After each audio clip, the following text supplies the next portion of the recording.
महत्वाची बातमी आहे। लाडकी बहीण योजनेसाठी आदिवासी विभागाचा निधी वळवला गेलाय, तर तिसऱ्यांदा आदिवासी न्याय विभागाचा निधी वळवला गेल्याचं समजतंय। लाडकी बहीण योजनेसाठी 335 कोटींचा हा निधी याआधी लाडकी बहीणसाठी वळवला गेला होता। दोनदा हा निधी वळवण्यात आलाय।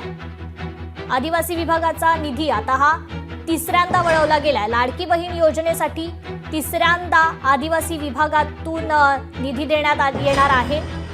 सामाजिक न्याय, आदिवासी विभाग आणि इतर विभागांकडून लाडकी बहीण योजनेसाठी निधी वळवण्यात येणार आहे।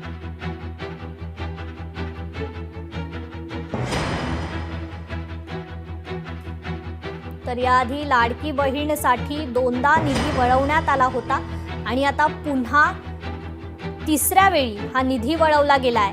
लाडकी बहीण योजनेसाठी आता आदिवासी विभागातून हा निधी वळवण्यात आलेला आहे।